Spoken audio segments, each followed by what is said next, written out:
one chance, just one chance, to come back here and tell our enemies that they may take our lives, but they'll never take our freedom!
Anti-Tyranny News Radio here on UCY.tv. Thank you for joining me this evening. We are going to dive into it pretty quick. I kind of want to cover, Trump has basically put a Obamacare critic. Give me a second here. I'm putting all this up here.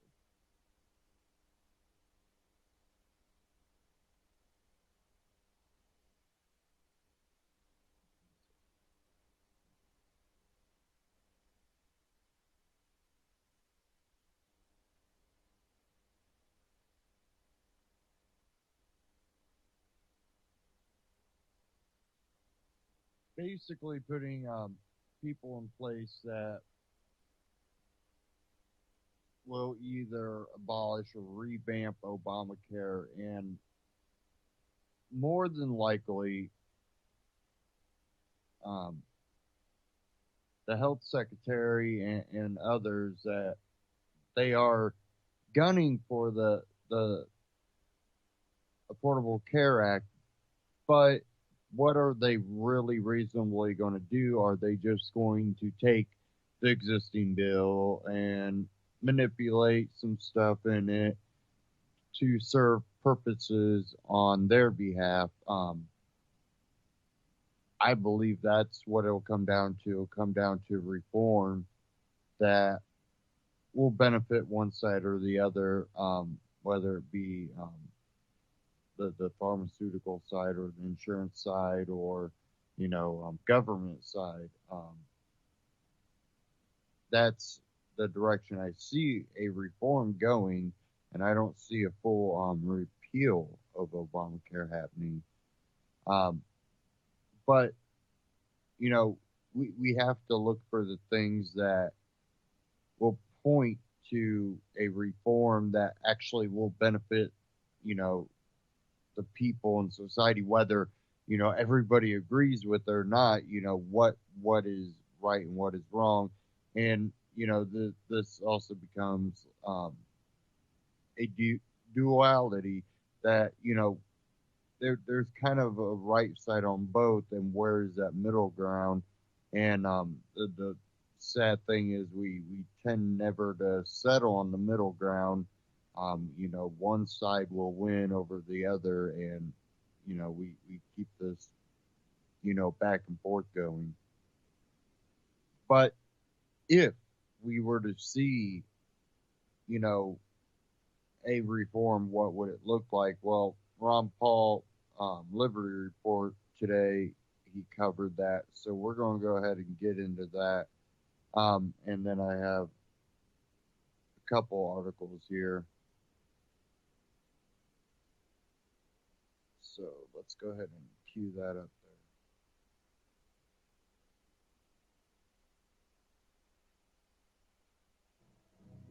there.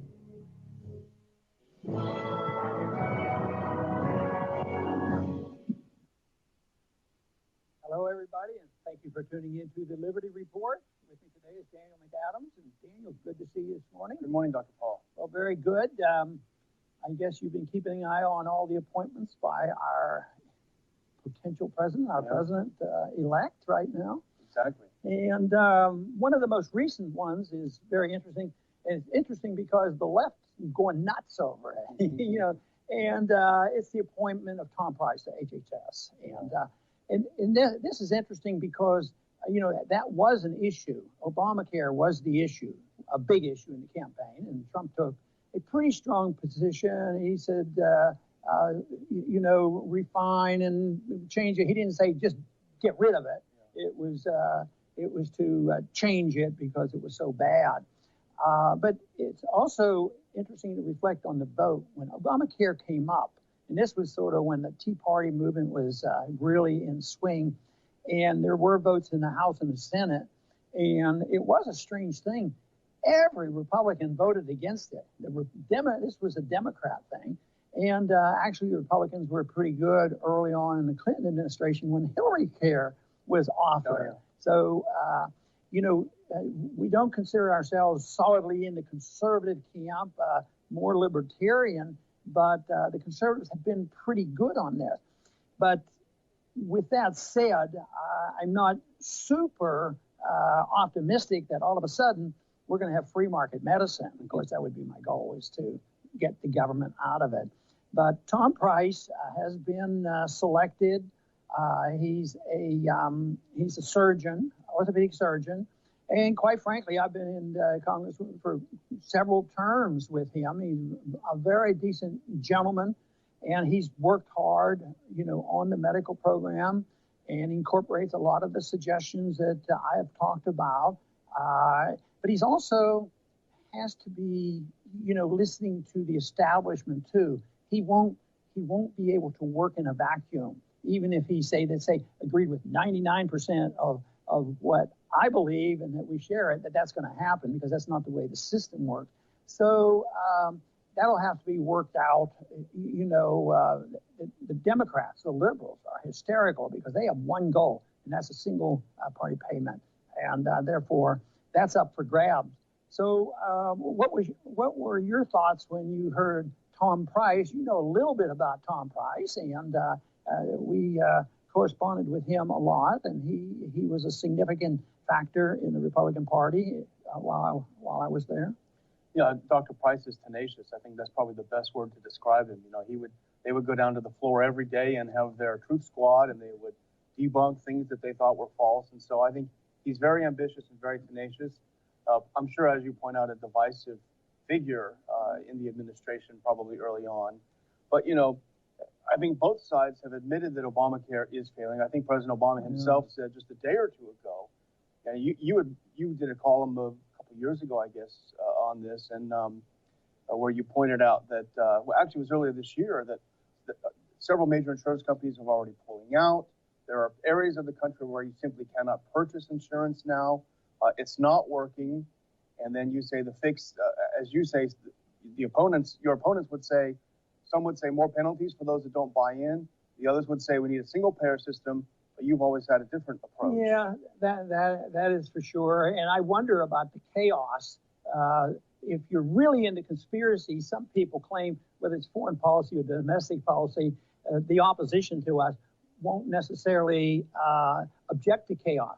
And some accuse them of doing it deliberately. Others accuse them of just making use of it. So if there's chaos and nobody likes the program, some might argue, well, see, that's why we need the Canadian system, one-party payer, you know, and the argument. But right now, it doesn't seem like the sentiment of the people are with that viewpoint, and they're obviously leaning toward, you know, a better option. Now, we want to talk, at least mention 3 things that we might suggest. Yeah, you're going to try to help out Dr. Price. We might be suggested, and I'll tell you what, I think if he accidentally come across this, he might at least listen to it. I mean, he's that kind of person. But one thing that we hear a lot about is the access to insurance. And it's less competitive because there are restrictions on cross-state line borders. You just can't go and buy it. And this has made it more difficult and more expensive. And I think Obamacare was actually, helpful to the insurance companies because you were forced into it, and they got a lot of new customers. And I think they were led to believe that they could charge what they wanted because they were getting close to monopoly control of it. But it turned out that when this system works, that prices go up. And they're now one of the things that was involved in the campaign were raising these rates. Yeah. And so, but the one thing I'm convinced that the insurance for medical insurance is not market oriented. Instead of getting prices down, if you look at car insurance and some other things, there's a lot more competition for getting rates on life insurance. I think is very competitive, but not medical insurance. And once again, the government's overly involved in it. So I think, and I think this is something that Tom would be very sympathetic to, and I think that's part of his program, is make insurance more available, and people we're supposed to trade, within the 50 states. That was one of the reasons we had the Interstate Commerce Clause. But I don't quite know how that all came about, but you hear the complaints all the time. If they could only sell across borders, it would be more competitive. And that's what we need in medicine, is more competition. And we need to go in the opposite direction of a one-party pay system. So number one is make cross-border insurance more readily available. Now, how would that help me? Say I'm a guy sitting in California, I'm looking to buy medical insurance. How would liberalizing that help me, do you think? Well, I think what would happen is all of a sudden they're going to be advertising in all states, and they're going to be inviting you to get insurance elsewhere, and you probably won't even notice it's coming from a different state. I think it'll be readily available, but probably not under these conditions, because our government has forced everybody into the system. If you don't join, I heard of one case recently where the wife had the insurance and they were well covered, and the man of the family, had a good job, but when it came to the insurance, he says, "I don't need it. I already have it." Well, he got fined. They call it a tax. Of course, Roberts says the only way this can be constitutional, we have to call it a tax. It can't be a penalty. You can't be penalized for not buying something. Mm-hmm. So he had to pay $600 with a so-called tax. So it's not available. This isn't available. But to help correct this, that would be one of the important things. Make the insurance companies more competitive. Don't give them any advantages. Because when it looks to medical reforms, insurance companies and drug companies and the medical industry and doctors and hospitals, they're generally, with the reforms because they're always going to get more money, and they're not free market oriented either. So this puts more pressure on the insurance companies to be competitive.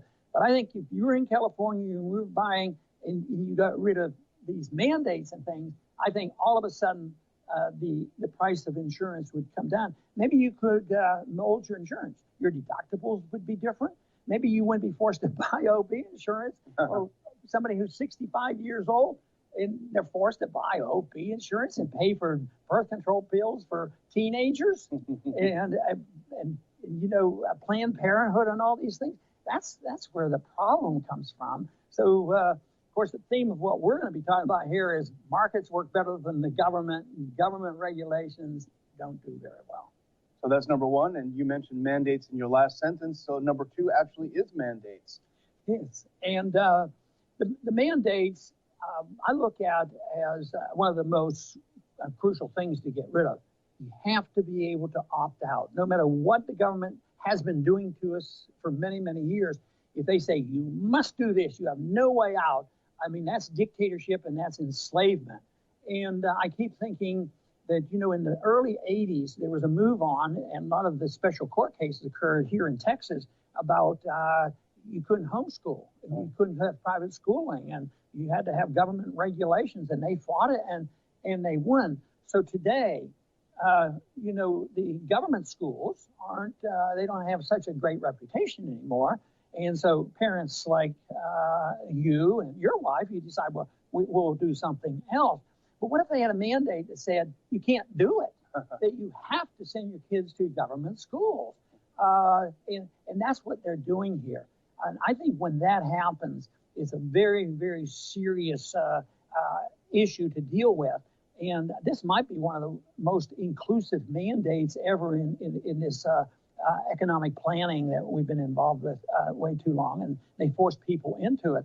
So get rid of the mandates. And that was something we have to give the Republicans credit for. Back when it was being passed, they said, don't put these mandates on. And it turns out that mandates are horrible. Mandates mean compulsion. Compulsion means you're enslaved. It means a dictatorship. And it means higher prices and less quality. And believe me, you don't have to go too far to find out there's higher costs, and people complain all the time. The lines are as long, if not longer, than ever before. Yeah, exactly. So get rid of the mandate is number 2. And now number 3 is sort of a multifaceted one. Your third suggestion that has to do with reintroducing market forces. And, you know, people are nervous about that because your health is sort of an emotional thing.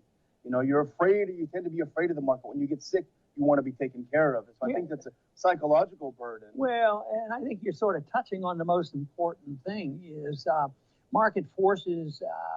People are fearful of them because they don't understand them. Yeah. If they really understood economics and what liberty is all about and how the greatest progress is made in a society that respects liberty and the greatest growth in economic benefits for the whole population, the middle class is the largest, they shouldn't be so fearful. But the problem comes that people who promote big government, draw you in with bribes, federal government, education, highways, whatever. We'll give you money. And then they have you by the tentacles and they'll say, all right, you do it our way or not. We're going to tell you how fast you can drive in. All these mandates and environmental mandates, everything going on. And the state said, we don't want to do it. We have states' rights. Of course, they sacrifice their rights by accepting the money. So then the government says, okay, if you want to have it your way, no more money. And then by that time, they're addicted to it. Yeah. And there's a lot of constituents that then would say that they, don't want to give up their benefits. You better stick with it and work with the federal government. So what we need to do is get to a system where there's more market forces, and there are some things that can be done. And I think Tom Price is talking about it. Republicans have talked about it. We certainly talked about it a whole lot with health savings accounts. Oh, yeah. It's far from the perfect free market, but at least if you decided, any individual decided that they want to have their own in-house insurance policy, that if you could put $3,000, $4,000, $5,000 into a savings account, and even though you're following the rules and say, well, I can spend that without a tax when my kids get sick, and I can pay cash for it. And, that would help drive prices down if the doctors knew you were paying cash and there was no third-party payment. But you would you wouldn't be paying tax on that. The other thing related to taxes would be just give a tax credit. So if you bought a policy or paid a physician a couple $100 for a visit, that you get a tax credit for this. You get to write that off your taxes, so the government management isn't there. All you do is put something in your returns, and you get that money back. But it would introduce the factor that you're paying cash. And believe me, this has an effect on doctors, labs, everybody else. If they know you're paying cash, even today with this mess we have, if individuals go and talk to the doctor himself and say, hey, look, I do not have insurance, but I pay my bills. What will you do for me because I have to have such and such done? Most doctors will do that, but it's so much of a bureaucracy. Doctors have to work for corporations. The corporations have to work their way through this maze of paperwork. And the people who own these companies might tell the doctor, well, you can't give discounts, this sort of thing. So that's one of the big problems that pushes prices up. I've argued that because I did practice for a few years with no Medicare and no Medicaid, hadn't even come in the early 60s. And what I remember is that there were more church hospitals. I worked in emergency rooms for essentially no money, and nobody was turned around, and doctors charged the least. But today, when they know there's a third party, even if it's just insurance, it causes the prices to go up. But, in spite of this, you have heard, and you recall that I did an interview with Dr. Smith, who set up a clinic in Oklahoma City. Yeah. Under these circumstances. And the hospital he had like 20 or 30 doctors go with him. And they said, we're out of the system. No insurance, no government, no whatsoever. And he talked to us on the program and said, well, this operation generally costs $30,000. We'll do it for $3,000. What? Where's the markup? Yeah. But they probably didn't make quite as much money, but believe me, I bet they had a lot more personal satisfaction practicing medicine, and people were coming in. And now with the deductible so high, it's almost like, let me just pay cash for this thing. And that's why we need the competition. And one of the analogies I use about how we should change medicine is do it like we sell cell phones. Can you imagine if the Department of Homeland Security said, well, we have a threat from the outside, and this instrument called a cell phone, everybody has to have one for safety and security and so we can also find out where you are all the time. But what if they had one entity and they set it up? We have to manufacture cell phones and distribute cell phones to everybody. Can you imagine what chaos that would be? Now, everybody has cell phones. They get cheaper, they get better, and they get smarter than the people that run the phones. And there's a lot of companies and a lot of competition, and prices go down, but nobody worries about getting a cell phone. But once you say, well, if you go to the doctor and you have to pay the bill, that's the end of the whole program. But they have been conditioned to know it's going to be very expensive, and that is the problem. It's, so many on the left seem so afraid of the idea of making a profit. And so you see, in practical terms, increasing market competition brings costs down. The cell phone is a perfect example. Nobody had a cell phone when they first came out. Only the top, people. Go ahead. I was just going to say, so if they really want to help people, they would welcome the introduction of market forces to lower the costs. I want to make 2 points, then we're going to have to go. But the one is technology, instruments, all the medical technology. It's amazing what has come out since I finished my residency just in OBGYN.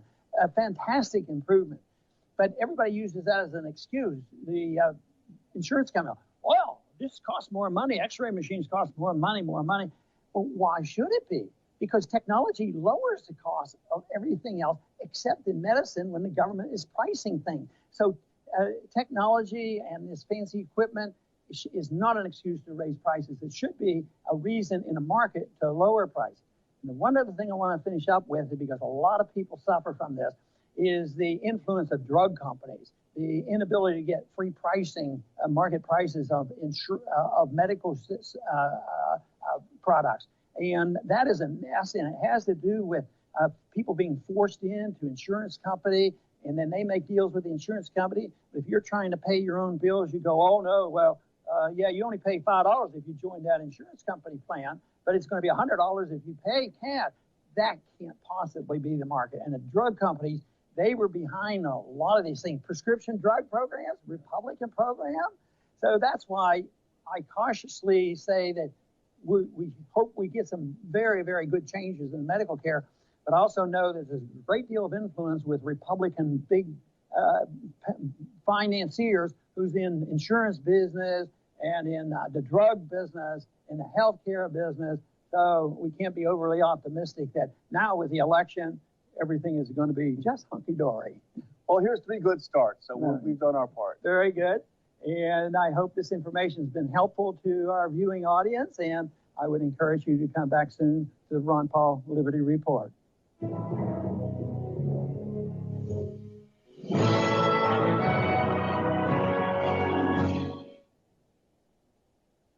Ron Paul Liberty Report, RonPaulLibertyReport.com, and Ron Paul Liberty Report on YouTube. Check them out. Subscribe.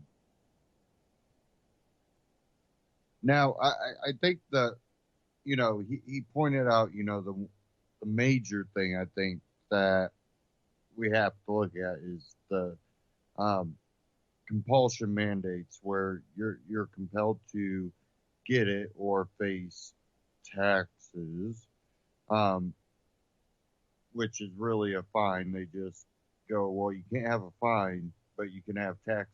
So just reword it. Um, well, it's not a tax; it's a fine. It really is, because if that's the only thing you have to change is the wording, but it accomplishes all the same objectives, then it's still, a fine. Um, just by putting the IRS basically overseeing it, it's allowed to be put on as a tax. Now, there's a lot of people that don't use the modern healthcare system very often. I'm one of those people. I'm not saying all medicine's bad, um, but I don't like a lot of it. Too many relying on just these magical pills, um, and I don't see enough addressing of the actual issues. And now it's offensive to try to address it sometimes. To say, hey, it might help if you get your weight down. It, you know, you hating on big people and blah blah. It's really actually pretty sad that we can't talk about health issues the same way without people thinking, or we're hating on big people. It's not, you know, there's people that can be healthy and be a bigger person, but the obesity, I'm not talking about, just bigger people. I'm talking about the extreme obesity, um, putting large strains on those people's body. And, we're supposed to be so accepting, but at the same time, you want them to be healthier without it coming down on your shoulders. And if people choose to live certain lifestyles, hey, if you skydive every weekend, you're probably going to have to pay a higher premium because you're risking your life every weekend in that manner. But then you also have people that work in dangerous environments. There's compensation, and the free market can decide that. And I think actually a lot of people would be happier when the free market is deciding that. Not saying that it'll be great all the time, but um, again, it would be the market. And if you don't believe that you can influence the market as a society, look at non GMO foods, BPA free, plastic bottles.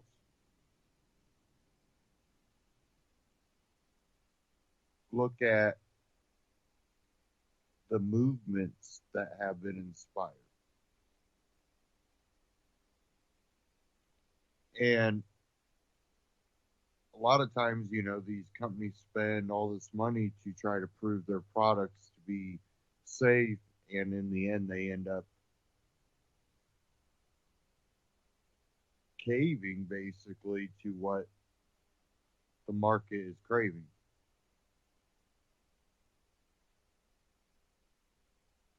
And now you do have maybe some companies that have used their labeling kind of deceiving the customer. Um, but for the most part, there are a lot of companies out there that have been trying to move more and more into the natural, non-GMO, organic, um, category because that's what the market has said. This is what we want. And it did not take government approval. Now you have government USDA that labels the organic. They grabbed a hold of that label and they actually, own the rights to, if you want to sell something commercially as organic, it better be USDA certified, but they didn't get the label non-GMO. And one group that came out was the non-GMO project, and now you see their labels on, name brand food because this movement inspired, these labels go, hey, people are looking at you as, the leaders. What can we do to make sure our foods are, meeting your, non-GMO? It's got to be not genetically modified. Now you get that alongside not just the USDA organic, but now there's some other independent groups that have come out that some people are starting to rely more on rather than the USDA's, which I think this new group has a little bit stricter, requirements. And I forget, I've seen the label on few products, excuse me. But,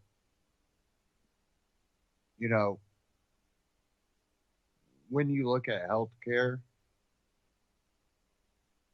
and having the mandate that you must have, this insurance, or you pay the tax at the end of the year, the penalty tax, aka fine.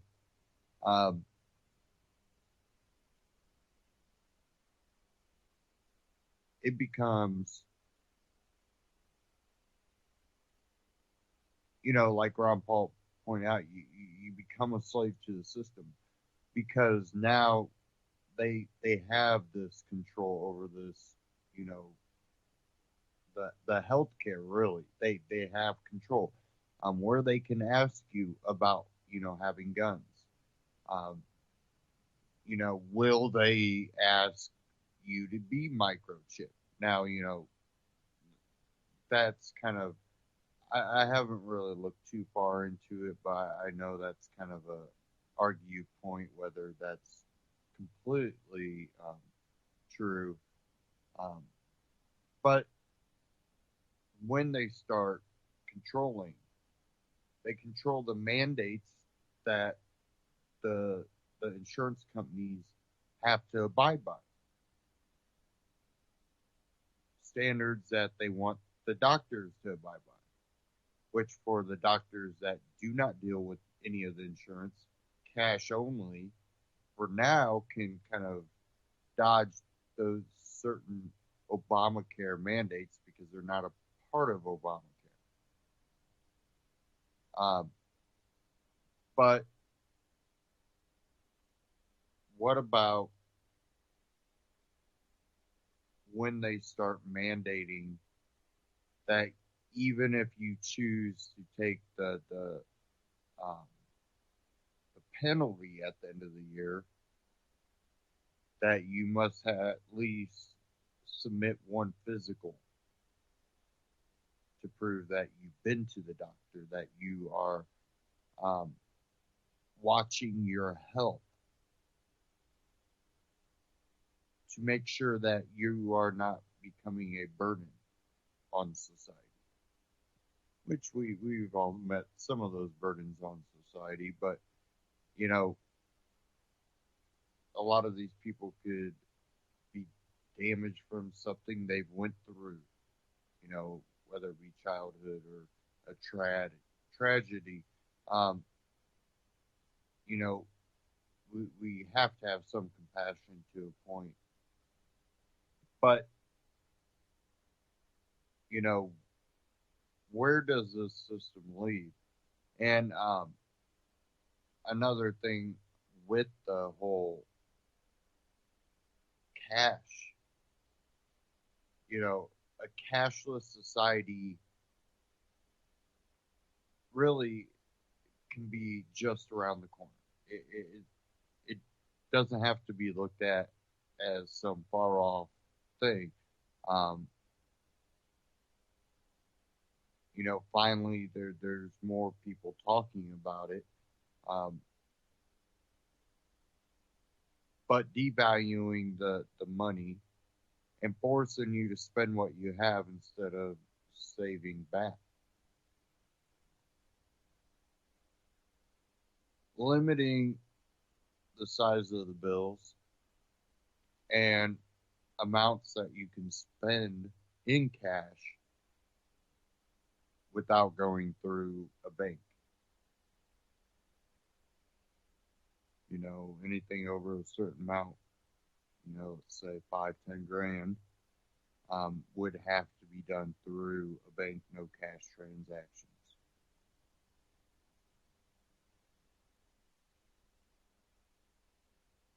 And forcing money into a bank, and then what could the Fed do? Now people are forced to go through banks. Oh, well, it's real easy. Now they all go through banks. We can go negative interest rates.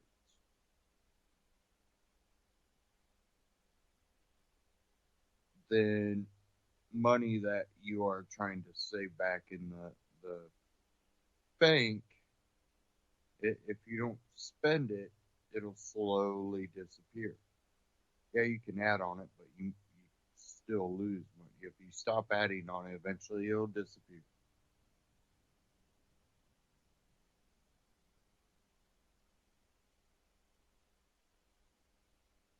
So, what do you do to fix that problem? A lot of it, you look at the monetary policy. I just, I just don't see Trump putting the right person into the spot.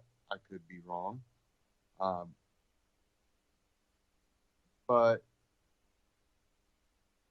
I think a lot of it's going to rely on the people that are realizing what's wrong with our monetary policy, and the Fedders that were out there, audit the Fed and the Fed, Ron Paul supporters, the anarcho-capitalists, the libertarians. We understand it, the Austrian economics. Um, we look at this whole picture. I think it's more evident that you should be looking at gold, silver, Bitcoin, property, food, things that will have value. And when we see the point where you have to spend, you can't save, for those that, I might not want to work the rest of my life. Yeah, I'm going to go ahead and, buy something that can save money. And also, you also want to buy things that you might be able to make money off quicker. Um, buy rental property, or I understand a lot of people might not be in a position, but if you are in a decent position and you have, the business capacity, it might be something that if you think you can get it off within about a year and a half, 2 years max, I think it would be worth the risk and investment. Um, because in an attempt to try to fix the next bubble, many people have said that it's time for a mini dip. And they said we haven't truly, never mind the stock market, we haven't truly come out of the last one. And they said a mini dip right now can make people panic and cause a major dip. And if that happens, you can bet that we will see what we've seen already start happening around the world.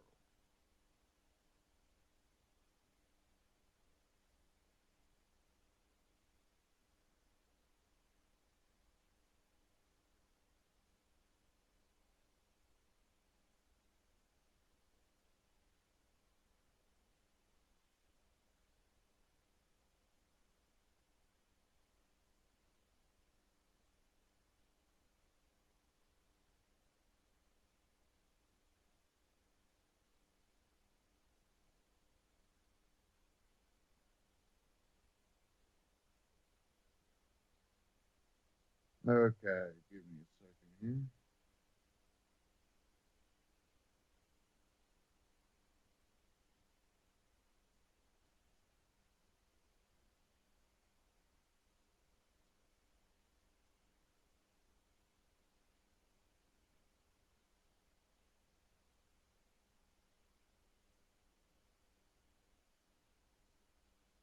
Okay, sorry, I'm having a browser issue here.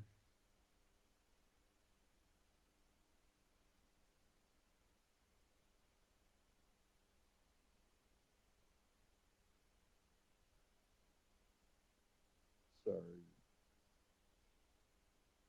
I'm supposed to be looking at a possible better internet connection, which it's hard where I live.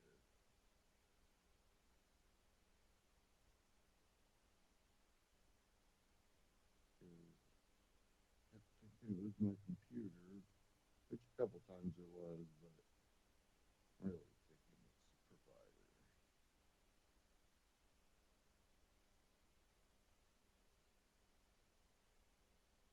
Okay.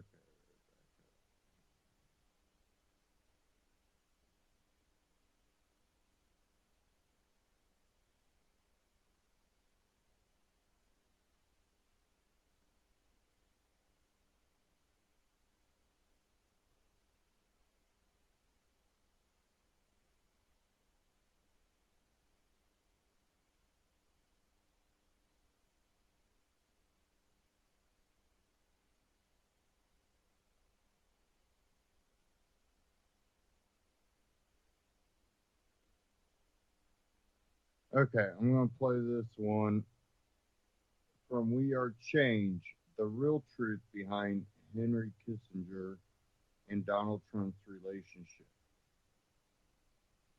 And I found this pretty interesting. Um, some information that I wasn't quite sure, but I started kind of looking at what he was talking about. And, you know, there's some questions I think that should be asked. So,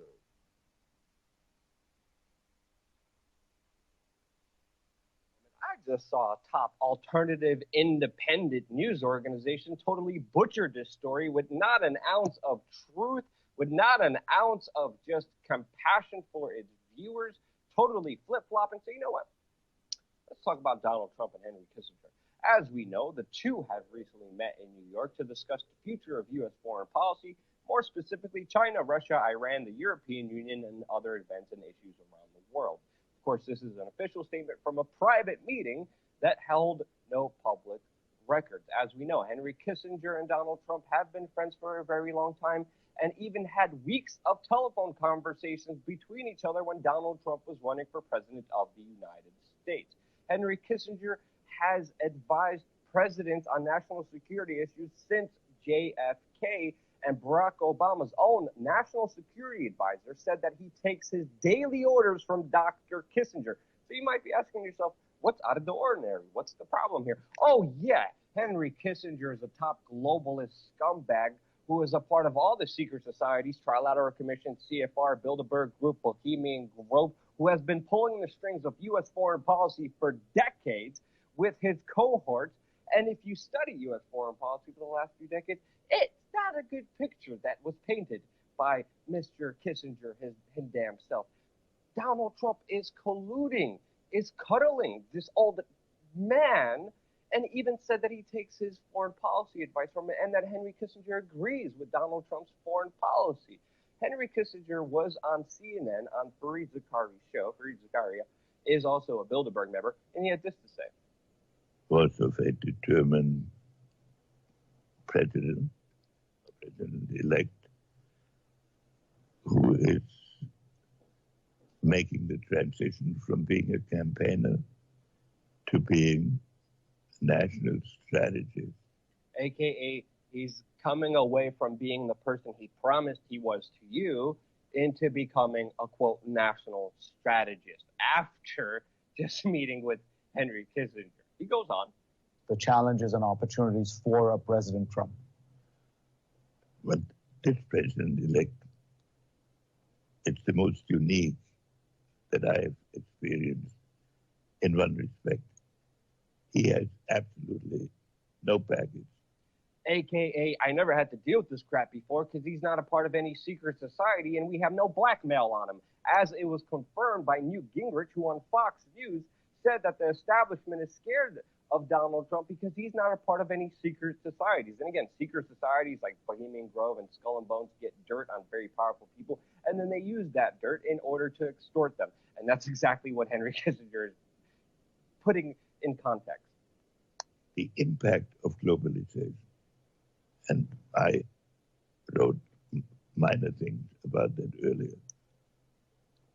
Not enough attention was paid to the fact that it was bound to have winners and losers, and that the losers were bound to try to express themselves in some... AKA all the globalist, tyrannical, free trade, war policies that I have been pushing on the American public when I had my fingertips on U.S. foreign policy. There was a reaction to that, and that elected Donald Trump because Donald Trump was speaking out against that when he was running for president. Kind of political reaction.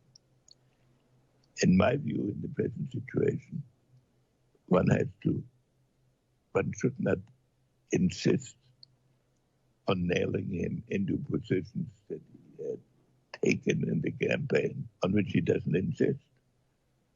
If he insists on them, then of course disagreements will become expressed.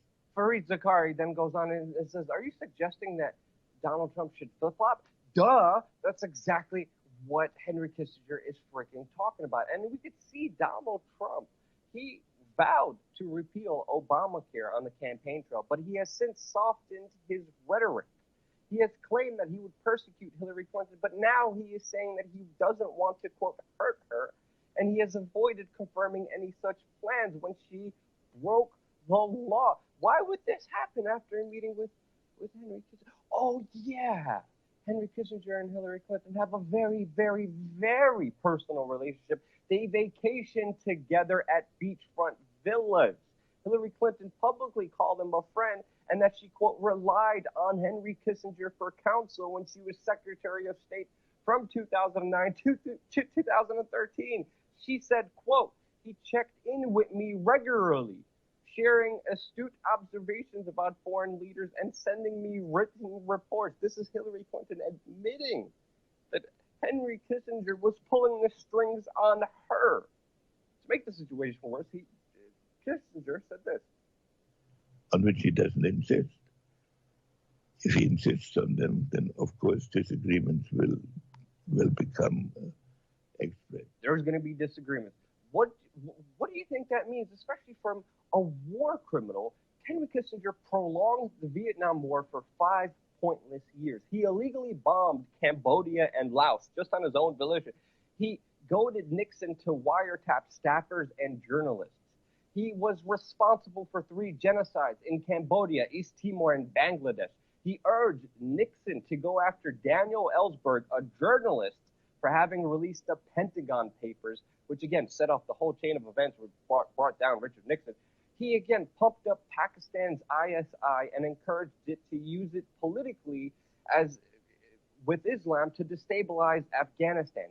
He began U.S. arms for petrodollar dependency with Saudi Arabia and pre-revolutionary Iran. He accelerated needless civil wars in southern Africa that, in the name of supporting white supremacy, left millions dead. He supported coups and death squads throughout Latin America, and he integrated himself with the first-generation neocons such as Dick Cheney and Paul Wolfowitz that took the throne and launched the war in Iraq, the war in Afghanistan. He had his fingers on Hillary Clinton when she went into Libya.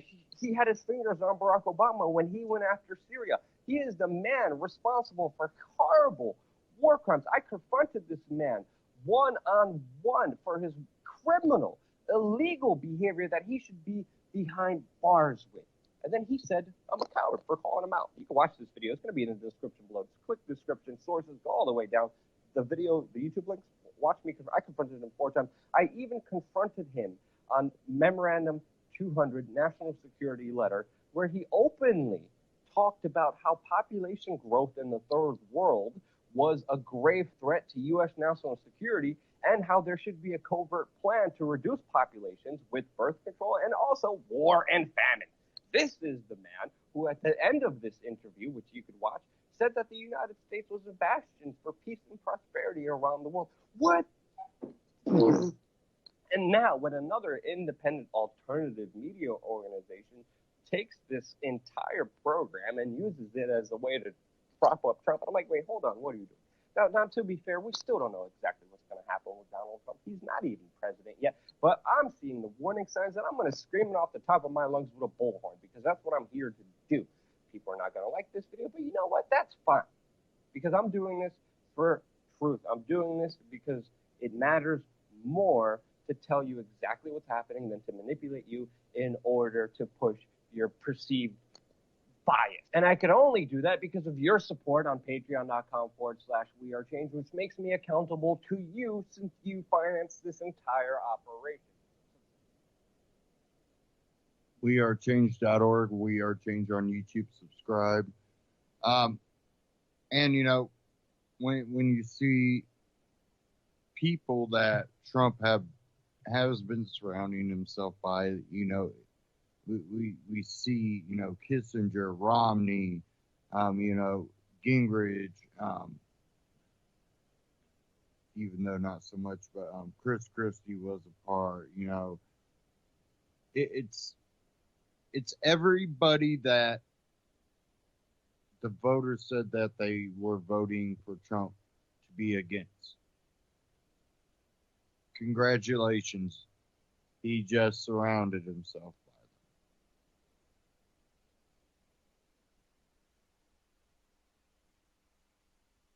You know, it would be different if you start seeing, you know, Ted Cruz, Justin Amash, you know,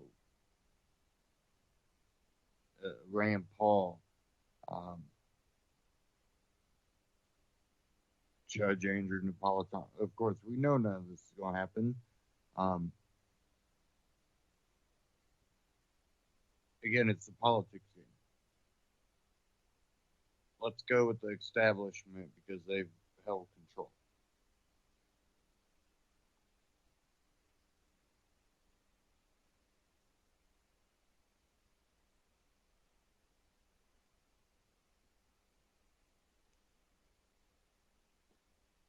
Many people believe he'll be able to get more done because of what you know, Kissinger said there. He doesn't have the baggage, and you know, Luke pointed out that, you know, they don't have the blackmail like they would on other candidates that they push.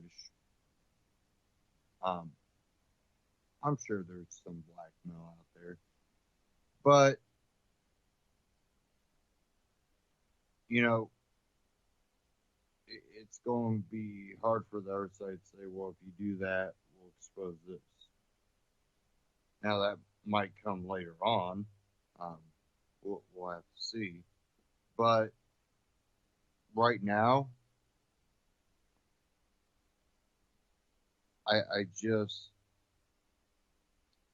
I'm trusting him less and less. But again, we'll see what happens.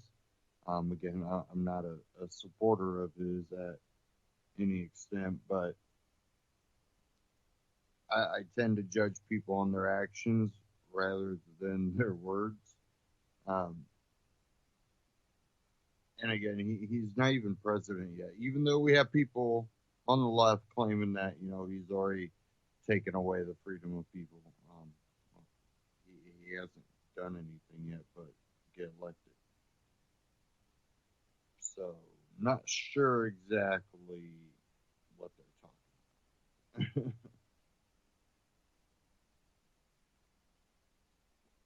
about. Okay, I had an article here from Reason.com.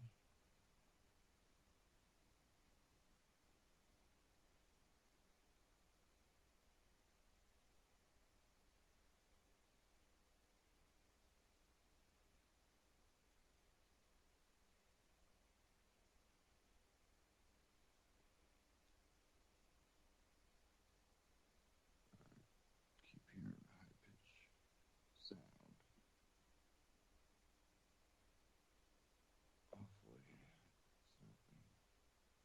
Hopefully, okay. Let me get it back up here.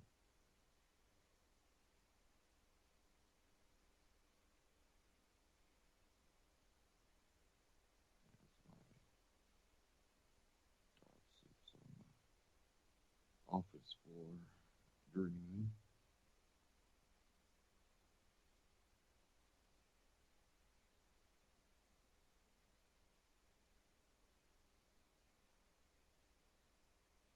Oh, come on.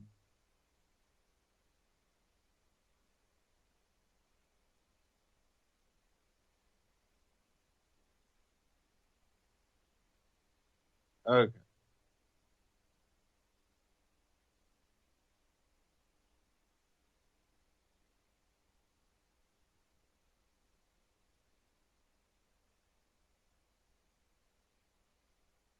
Now, I think this is more of a PR, stunt because, well, let's just say you've had the administration for 8 years. Your guys were in charge, and we still seen the Fed, go after, these marijuana companies. We haven't seen really any push for legalization, but you want to try to predict the future and leave a legacy that in the future you'll be looked at as, that person that was thinking ahead. On his way out the door, Obama suggests marijuana should be legal. In a new interview with Rolling Stone, President Obama comes as close as he ever has to endorsing marijuana legalization, saying, I am not somebody who believes that legalization is a panacea, but I do believe that treating this as a public health issue the same way we do with cigarettes or alcohol is a much smarter way to deal with it. Tobacco and alcohol, of course, are not prohibited by state or federal law, so the implication is that marijuana shouldn't be either. But Obama apparently is waiting until he leaves office to say so explicitly. I will have the opportunity as a private citizen to describe where I think we need to go. But in light of these um, referenda passing, including in California, I've already said that it is um, untenable over the long term for the Justice Department or the DEA to be enforcing a patchwork of laws where something that's legal in one state could get you 20 years in prison, a 20-year prison sentence in another. So this is um, a debate that is now ripe, much in the same way that we ended up making progress on same-sex marriage. There's something to the whole states being laboratories of democracy and an evolutionary approach. You now have about a fifth of the country where this is legal. And it goes on to talk about they think Obama's going to push it as a private citizen. We'll see. He might go around running his mouth about something. We'll see how much actual, you know, publicity it gets.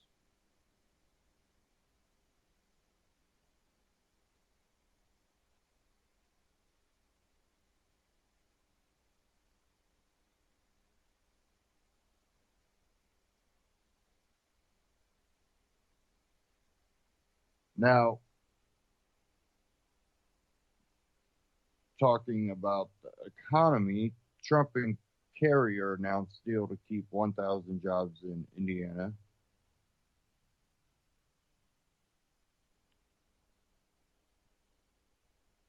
Donald Trump has brokered a deal with Carrier to save nearly 1,000 of 1,400 jobs that the HVAC company planned to move from Indiana to Mexico.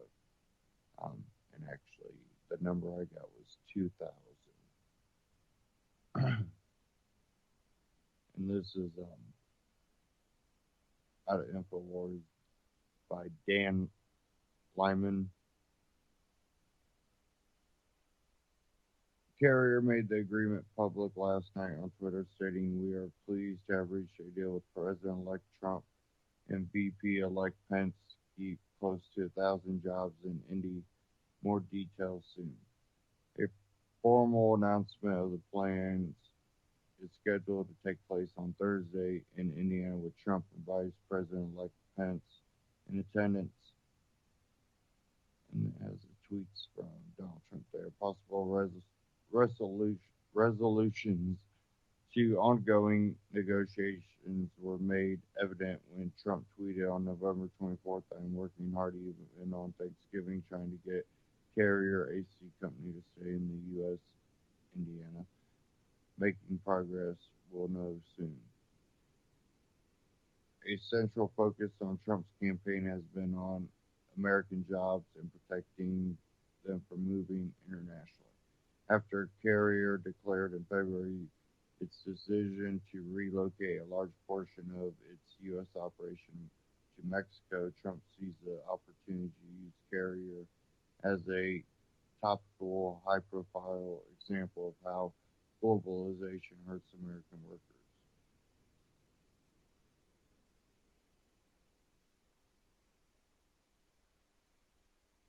Now,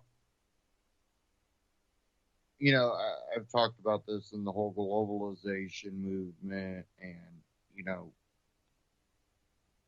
the Agenda 21, and now it's become Agenda 2030. Um, and depending on where you are, if you're near a decent sized city, you might be hearing plans for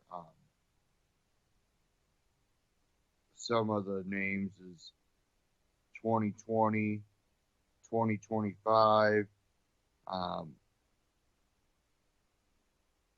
and then 2030 I've seen, I think, once. outside of the UN. Um, and I've also seen, the path to 1 million or the road to 1 million, um, meaning they're trying to, reach a goal of so many citizens within the limits. And some of that also involves annexing rural areas and taking control. Definitely, if there's areas that they can turn into, these nature preserves and things like that, which, I've seen it happen, here in Indiana. And when you look at all of that going on, I'm almost convinced that the reason you're seeing everything, for the most part, leave America, this is definitely, one of those conspiracy theories. Just, me pondering all these scenarios of things going on. And, when I start pondering things, I look for the, most logical, the, also, the most mainstream view. And I look at, the most conspiratorial, and then shoot, they all could be aliens. No, not really, but I'm sure that'll be taken as a soundbite. But it becomes one of those things that you look at and it's like, what do they want America to be? The playground for the elites? And actually, they have done that because there are reports. Drudge has covered a whole bunch of mainstream reports that he's posted the headlines on Drudge Report about the elite and the rich people moving away from the city. Even though you think of, well, in New York, they live in high rises and they, have whole floors to themselves or multiple floors. Trump has his golden penthouse, at the top of Trump Tower.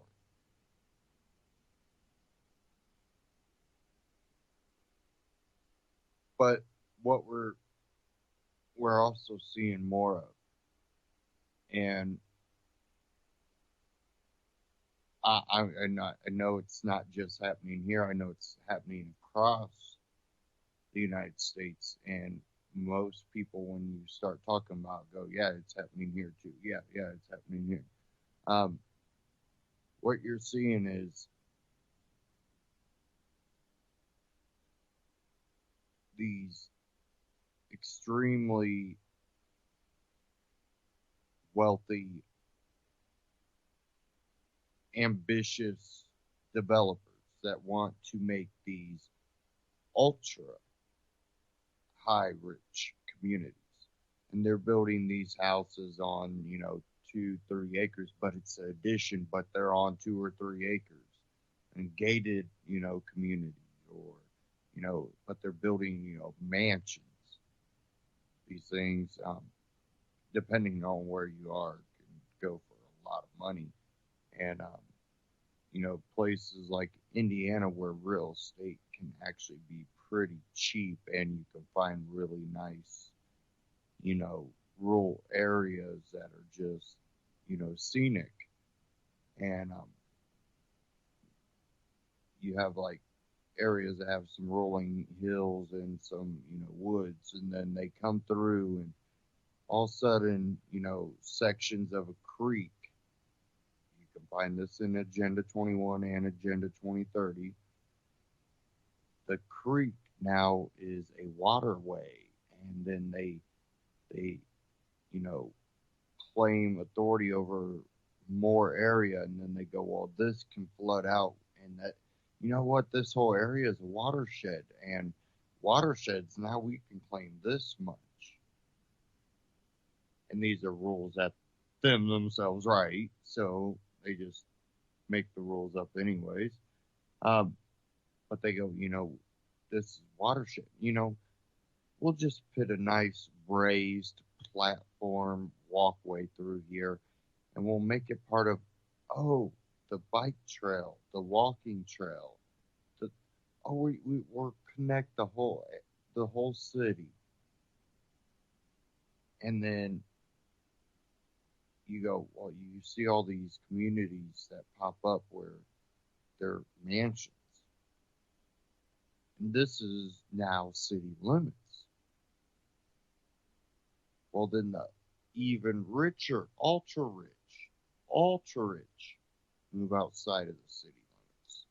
They're sitting on 500 acres, 600 acres, 1,000 acres, 1,500 acres.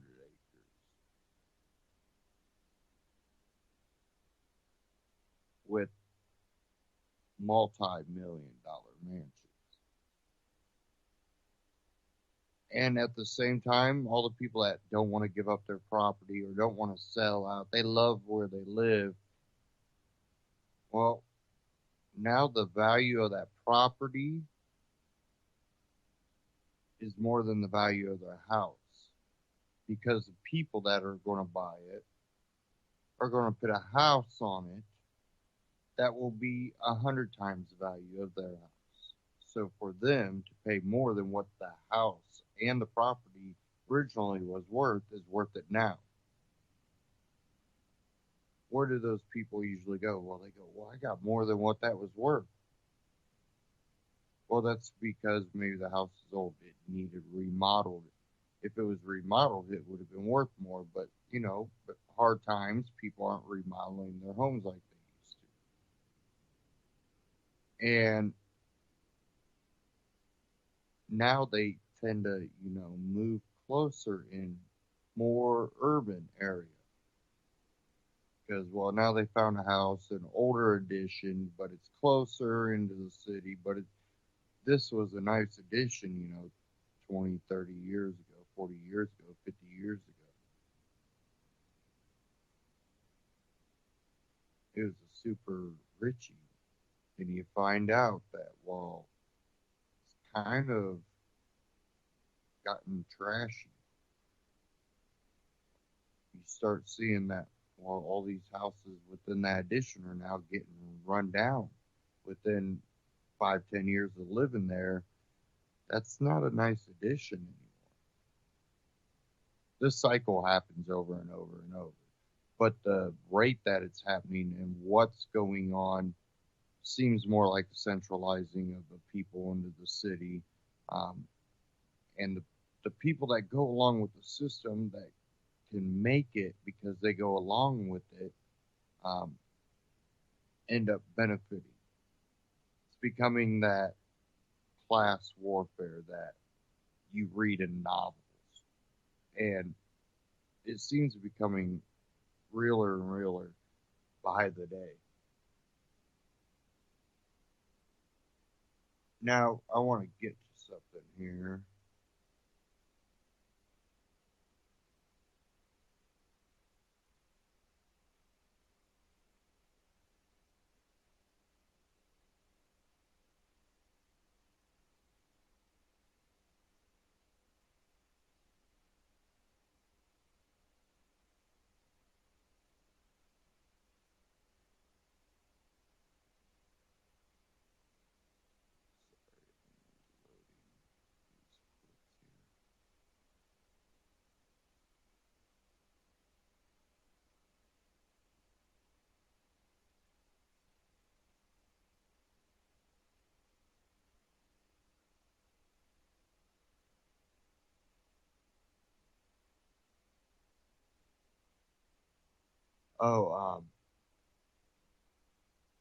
It was pretty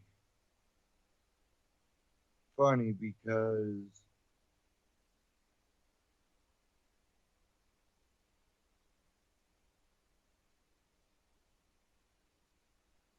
they have started YouTube have started putting Alex Jones videos under entertainment.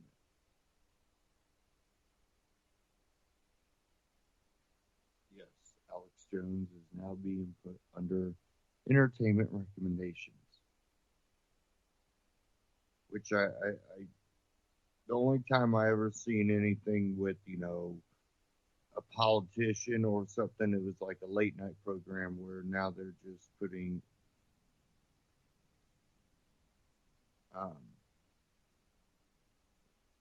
quite a few weird things. They even have CNN promo attacks Alex Jones, like they're laughing at him how mad he's getting.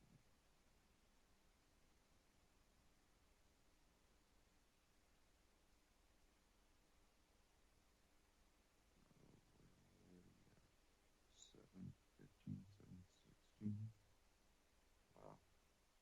Kind of loses that. Give me a second here. We'll get into this real quick. Come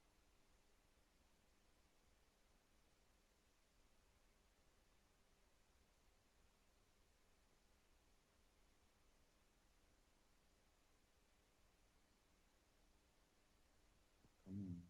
Sorry, guys. Gotta get this up. So a quick clip from Ben Swan. Here we go.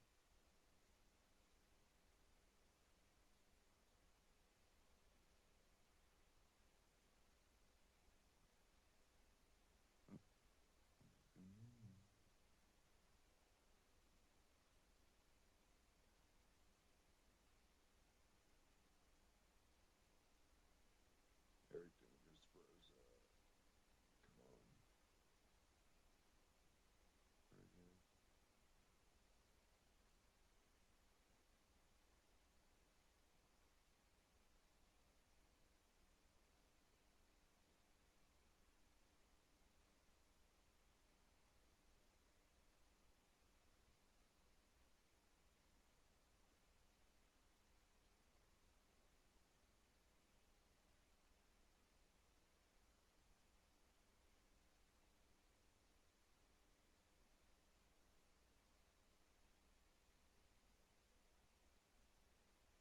Okay.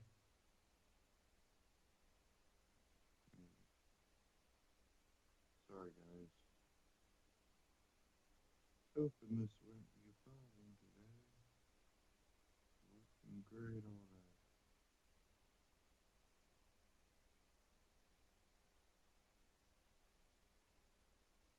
all right. Okay.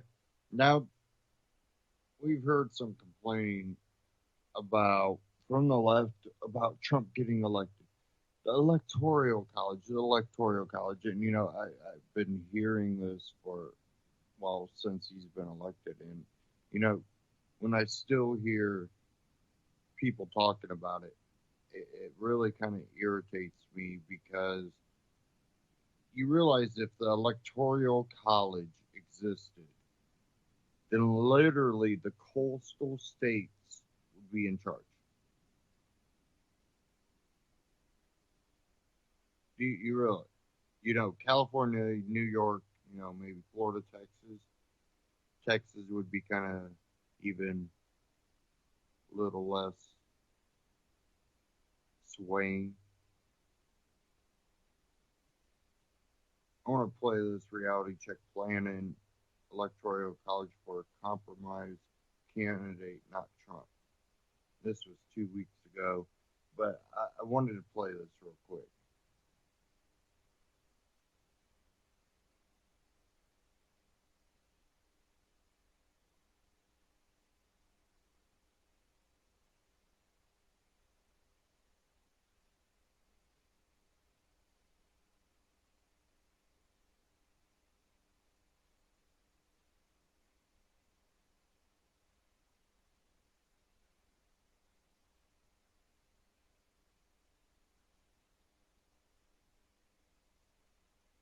Well, in at least 12 cities across the country, protests are taking place, including here in Atlanta, over the election of Donald Trump. Thousands of people in New York, Portland, Chicago, LA, and again here in Atlanta saying that because Trump lost the popular vote, he is an illegitimate president. But reality check, we don't elect presidents by popular vote. We do it through the Electoral College. And that might actually be bad news for Donald Trump if the Electoral College chooses to block him from becoming the 45th president of the United States.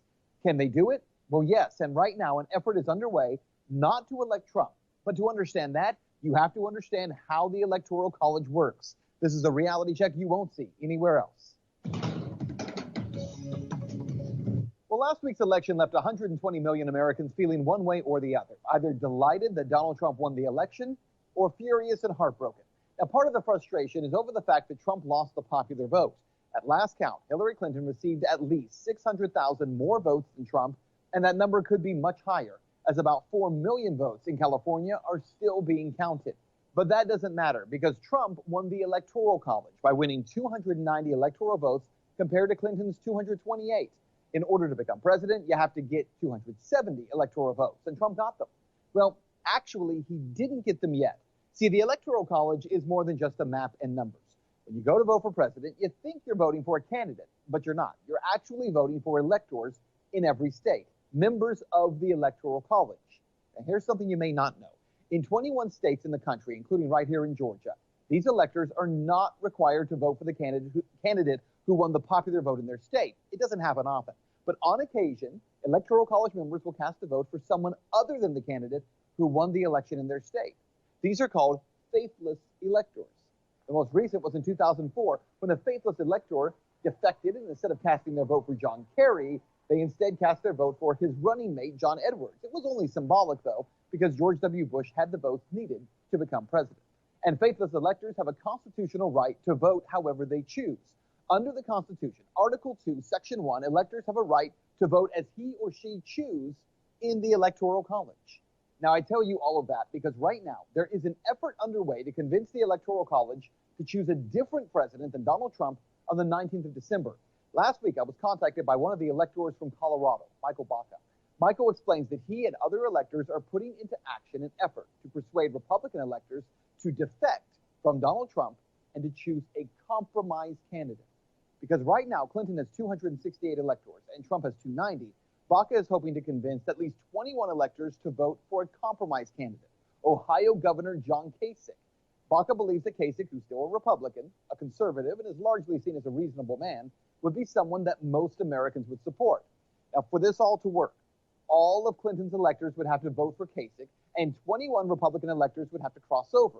Furthermore, if Baca could convince all of 18 Ohio electors to support their own governor, then in fact he'd only need 3 other electors from around the country to switch their vote. All right, so what you need to know here is that number one, the likelihood of this happening is not great. It's never happened before.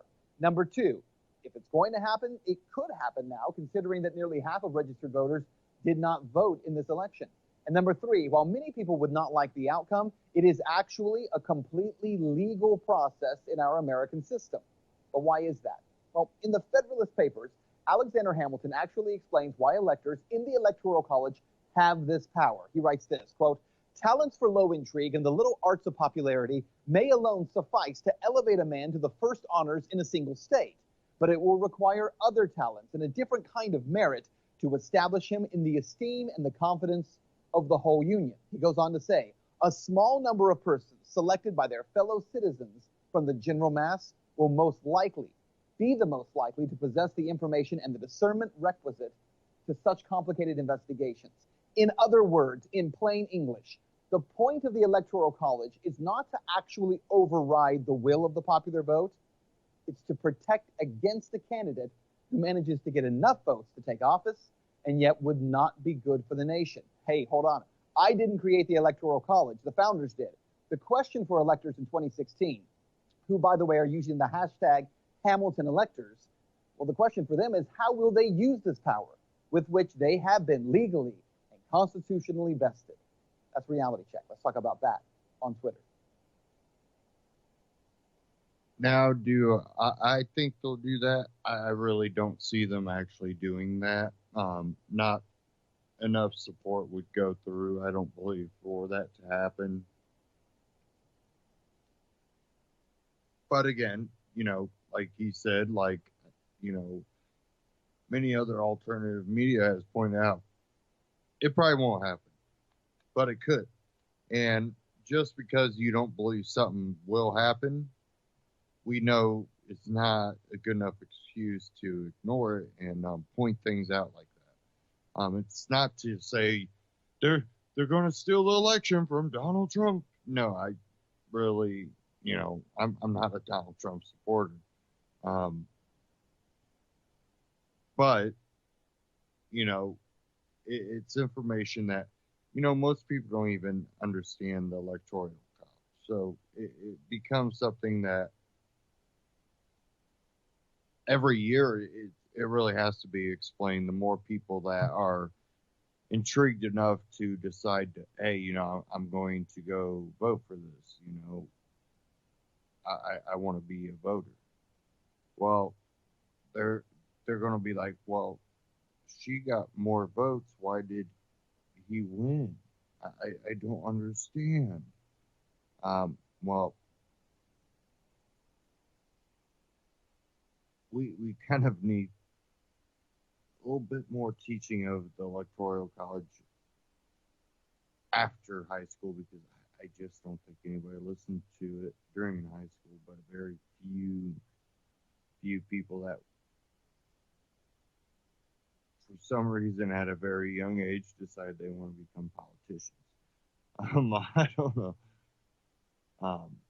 But it doesn't seem that many people have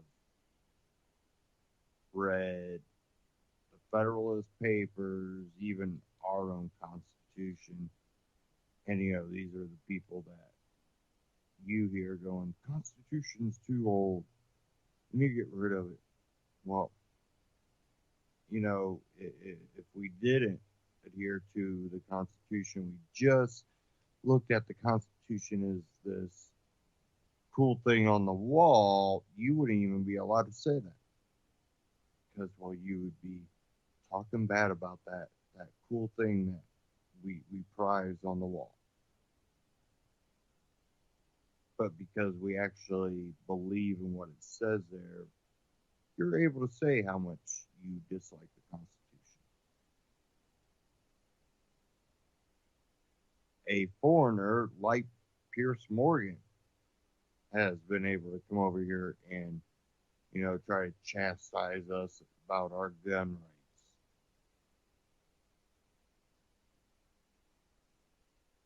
So it allows for freedom, even a freedom that can be annoying or offensive to some. And it's funny because these people the left has gone around offending the hell out of conservatives and the right and gun owners and, who else. It's funny because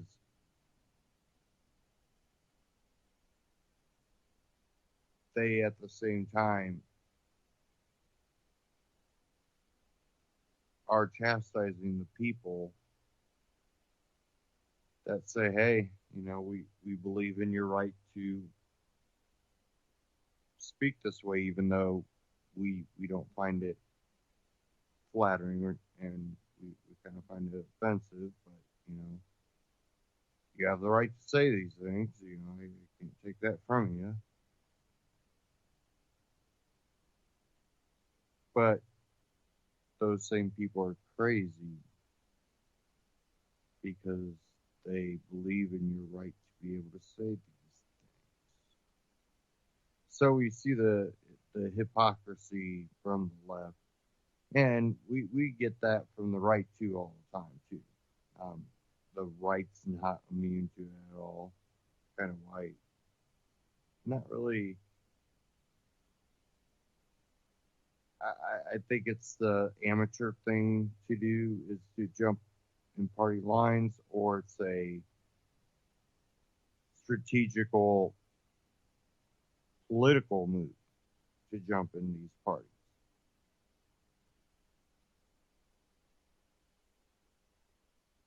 Because as you're seeing with Trump already, there's a lot of hypocritical stuff that goes And it just proves that within that two-party system, no one's immune. That's the game. That's how it's played. And if you don't play it, you don't get it. And I think Donald Trump has played the political game. Said what he look at George Bush at what he ran on. The last George Bush. Small government, we need to bring down government and stop regulation and blah blah blah and stop policing the world. What happened after he got in office? Not that. So I think with a little bit of critical thinking, I think that we understand exactly why maybe the two-party system is not a good idea. This is something the founding fathers warned us about. We evidently didn't feel like listening.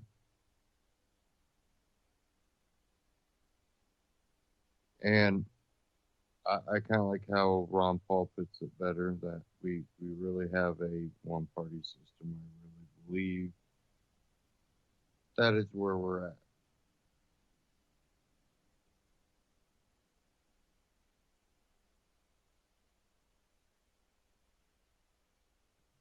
Okay.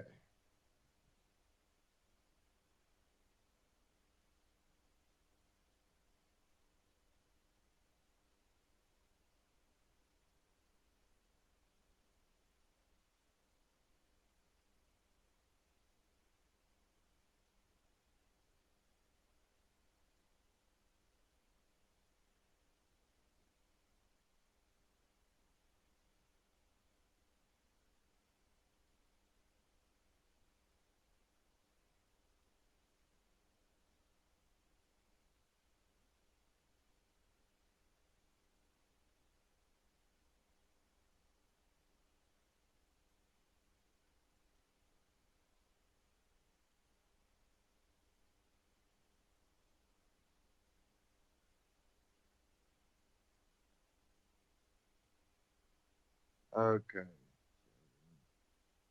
I have a little bit of issue. Again.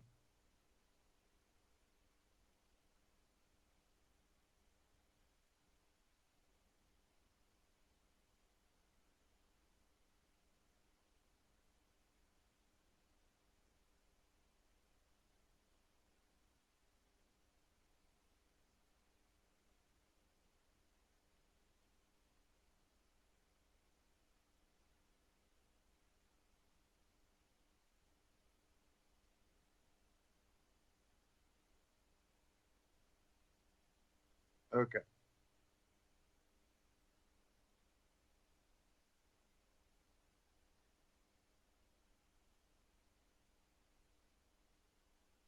Last clip I'm going to play for the night. This is why globalism hates Donald Trump. Now, that's one thing that I'm not, is a big nationalist. I have a little bit of the, cultural nationalism, but not the right now nationalism. It's kind of hard to explain.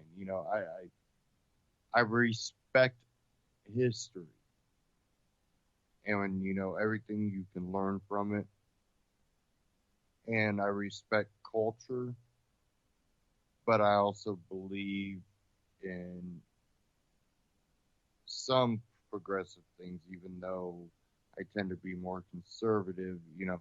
It it's hard to label yourself anymore, or try to describe yourself anymore because of, again, I've covered this, how labels have been changed. And globalism, you know, at one time you could ask a libertarian, they'd probably say, yeah, I believe in a globalism, that, you don't believe in government control, and at one point governments were constantly trying to expand their borders.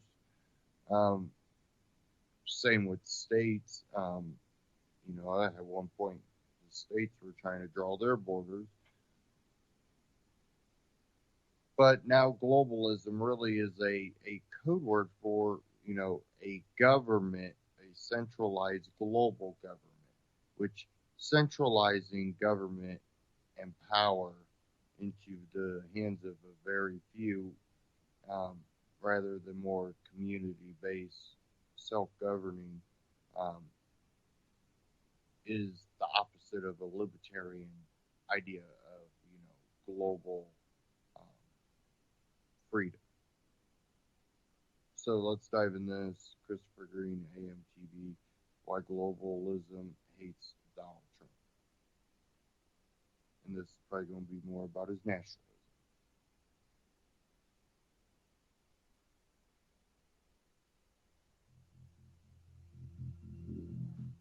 Check out the AMTV store right now. Click the link below or visit store.amtvmedia.com. Get all of our ProPure water filtration systems and products across the board 25% off. That's 25% off this holiday sale. Check out the ProPure Big.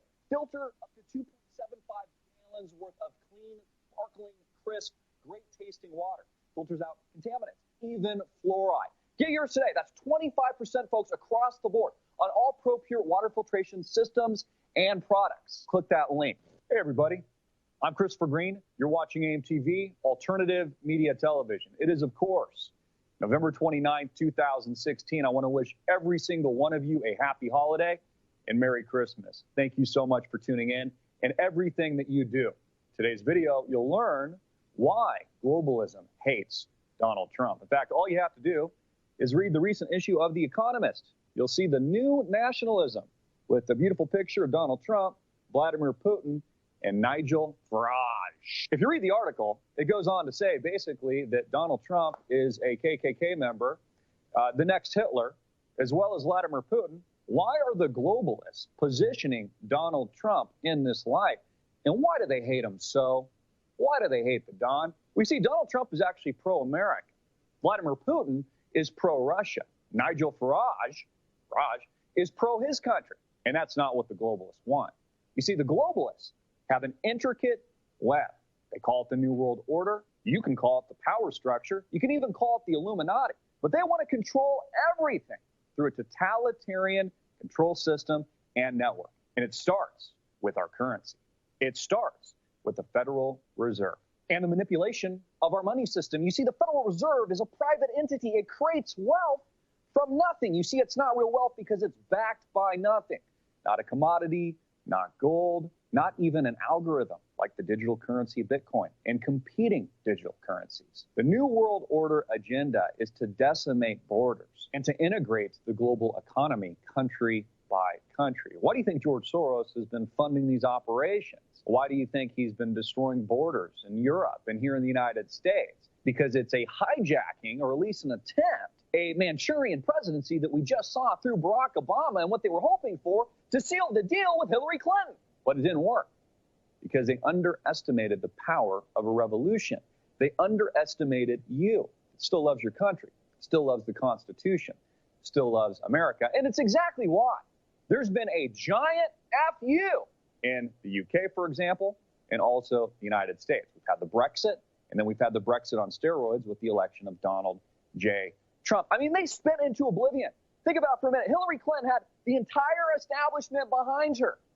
Millions and millions of dollars funneling in from Wall Street, and she still lost. The Clinton News Network supporting her entire campaign, and she still lost because they underestimated you. So the question is, what are they going to do now, folks? What are they going to do now? Are they going to sit quietly through the night, so to speak, or are they going to act? It's exactly why we have a new McCarthyist-era Red Scare witch hunt occurring in this country right now. It's why the Washington Post and independent think tanks have called and labeled alternative media television fake news and an asset of the Kremlin and Mother Russia, which is kind of hilarious. I was thinking about the other day, like, I didn't even know this. I didn't know that AMTV was a Russian propaganda asset until the Washington Post said so. You see, they're so fearful and they're losing so badly. The only response that they have is to demonize. And it's exactly what we've got now, a demonization campaign. It's the new "you're a witch," and it's exactly what they're doing. The powers that be are losing control.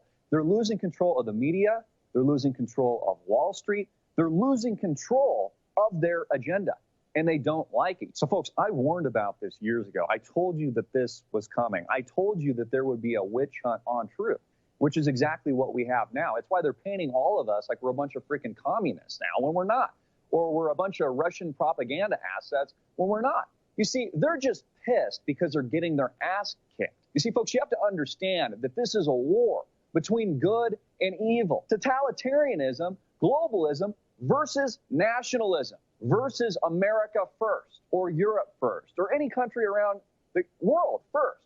That is what we're fighting here. And that is why it is so important that we recognize now that even though Donald Trump has won, we're just getting started in this so-called war. We have so much work to do. We are rolling up our sleeves. We are fighting back. They are going to attempt, the globalists are going to attempt to structure a financial crisis and blame it on Donald Trump. They're going to try and escalate war and blame it on Donald Trump. They are going to wage war against the media. They're going to wage war against you. But I suggest, and I think, that they'll fail because I believe that the truth will prevail. And I think that it's prevailing now. We must all remain vigilant, folks. We must understand the big picture here. Understand the agenda of these radicals, of these banksters, the powers that be, the New World Order elite that pull the puppet strings. These people will stop at nothing. You see, these globalists don't care about you, folks. They don't care about you, your family, your children, your livelihood. It's why they've eradicated the middle class. It's why they stole from you in 2008, 2009. It's why they control the indoctrination system that makes up the mainstream media today. They will stop at nothing. That's why we need your support. It's why you need to keep fighting. You need to keep shining the light on the truth, sharing videos like these with your friends and family, because the war has just begun. And we, the alternative media, are just getting started. I'm Christopher Green. I'd like to hear what you think. Put your comment, question in the box below. You're watching AMTV, alternative media television, hard-hitting it in your face. Click the link below. Visit our store.amtvmedia.com. Get all of our ProPure systems 25% off. Massive holiday sale. Check it out right now. Peace.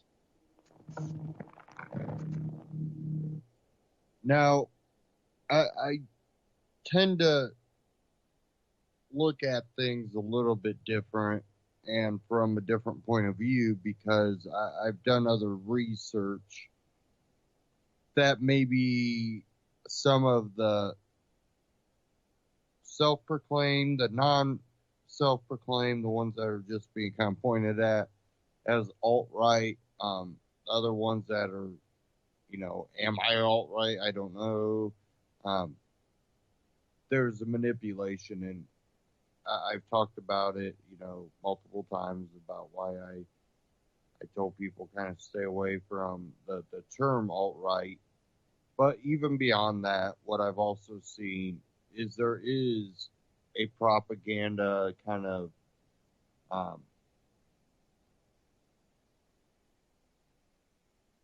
it's a outside force propaganda that has creeped its way into some of the alternative media that tends to lean right. Some that have been somewhat Tea Partyist or libertarian, and that alt-right has also kind of engaged with that extreme, what has been for, you know, decades and decades, a very left group has manipulated some of them to go ahead and vote Republican.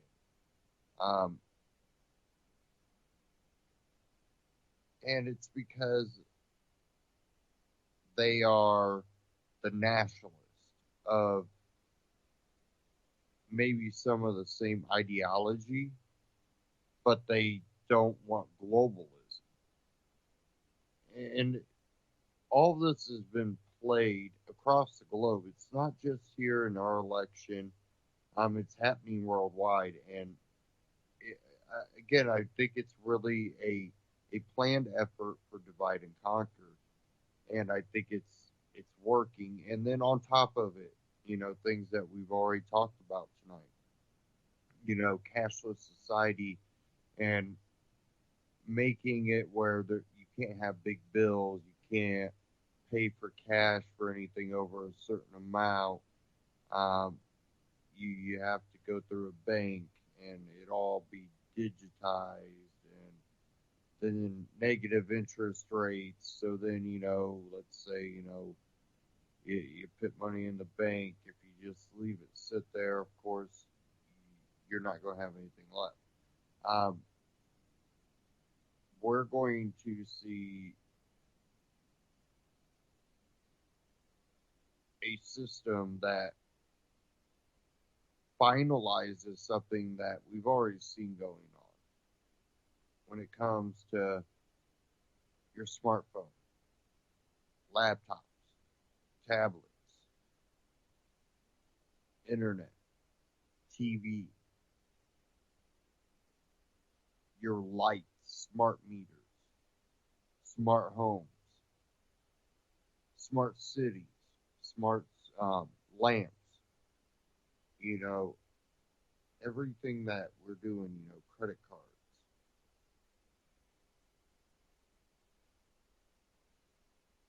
When certain mechanisms are put in place,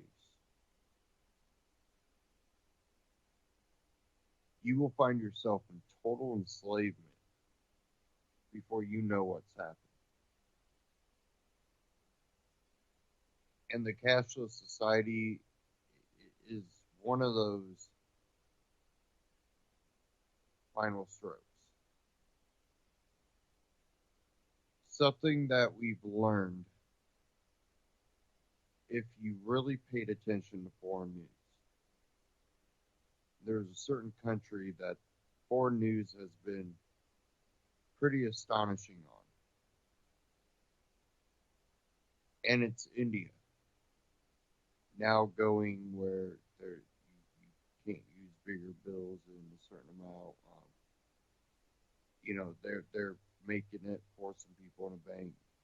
Negative interest rates are, going to be there.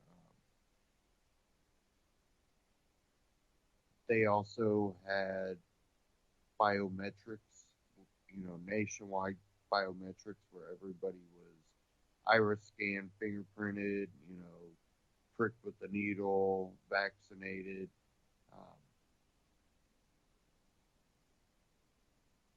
Total enslavement. You literally become livestock. And they have systematically done this in India. Of course, what do they claim? Overpopulation. Now, India does have extremely high population. Overpopulation is whose issue?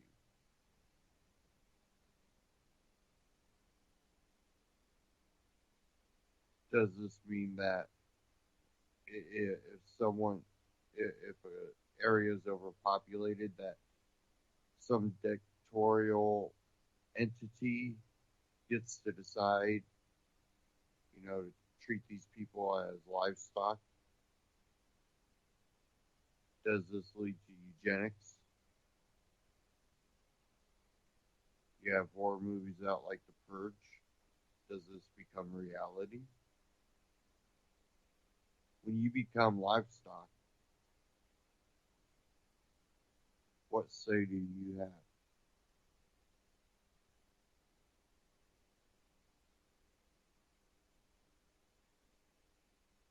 Right now is the time to start preparing while we, have a chance.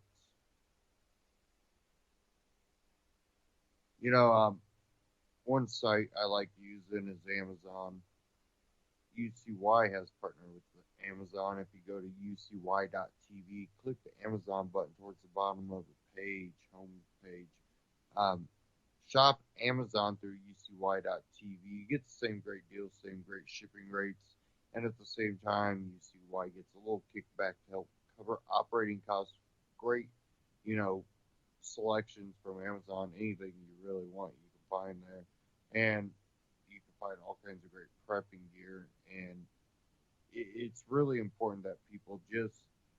I know you can't afford everything. You can't prepare for every possibility, but if you can do a little bit, it prepares you for, economic or natural disaster, any man-made or natural disaster. It's very important to prepare yourself, and at the same time, you're helping out alternative media, which actually is trying to warn people of the circumstances and the effects that come out of these policies. So it's really important to support alternative media, and you can prep and do the same. Go to ucy.tv, click the Amazon button, and another thing is other commodities you can have: gold and silver. Some people can't afford gold. Silver is more attainable, and you can get the same effects out of it. But it's really a hedge against the hyperinflation that I believe is right around the corner. Hopefully I am wrong. But hyperinflation, negative interest rates, all this is possible, but it all depends on what the elite plan to do, where they want America to go from here, and how they're going to manipulate the markets more. Because we don't have a true free market system. We have a corporate and banker system that has totally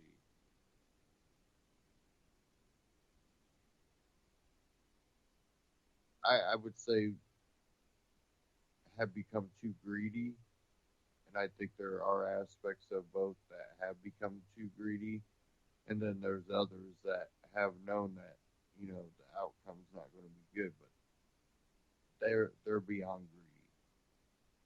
They are addicted to power.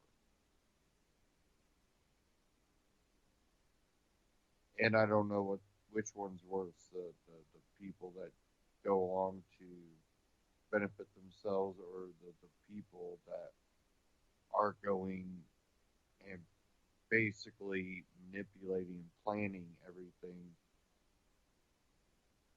to gain power.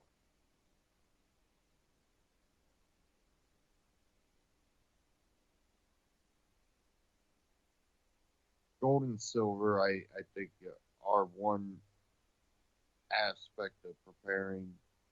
Again, I've always said, don't put all your eggs in one basket. Look at all kinds of things. Again, property, but gold and silver are things that are great for hedging. Really, all commodities that can hold value or produce value. My choice for gold and silver is Amagi Metals. If you go to antityrannynews.com/metal, that'll take you to Amagi Metals. Great prices, and same great deals that you would normally get through them. And at the same time, Anti-Tyranny News gets a little kickback to help cover our operating costs on our end. And Amagi Metals, one thing I've liked about them is they've also covered a lot of freedom-related metals and coins. So check them out, or should I say, just ounce billets or whatever. Check them out, though. Amagi Metals, my choice for gold and silver, and really some of the best prices I've found around the web, and why I've settled with them. They also accept Bitcoin. So if you've been, putting Bitcoin back, there you go. You can put more of your eggs in a few different baskets, not just Bitcoin. And again, not just gold and silver, but make sure you have a little bit. And if you got the money, a lot of it. Now, again, I've said that we've got to watch what Trump actually does. We have to look at the people that he's put in the places and also what they do in those places. I think Secretary of State is one of the big things. Fed chair, all of this. Is Kissinger going to be around? Foreign policy, Council on Foreign Relations, where are his advisors coming from? Where are all of these people rooted in? And it's telling me it's big government. What I'm seeing, not all of it, but enough. I'm afraid for too big a government. But the thing is, I'm not afraid for myself. I'm afraid for others. Because it's really not, it's not happening to me, it's happening to the left. It's the powers that are created when the left gains power again. How could they be used against us and further against us? It's one of those, back and forths, and law upon law, and eventually we're prisoners. And, that servitude, I think, comes when you start seeing the cashless society where they want everything digital and recorded, and, they can basically take your money when the economy's not doing well. Well, economy's down. We're lowering interest rates even more when we're already in the negative. Oh, we were -5, now we're -10.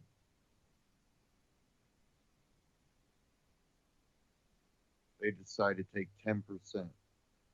Think about that. 20%. 30%. On top of all the other taxes you already pay.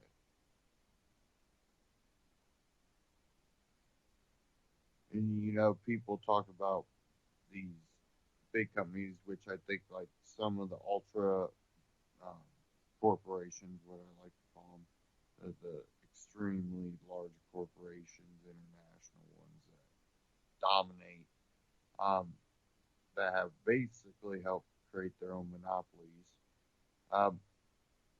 But a lot of smaller corporations get up. Take it.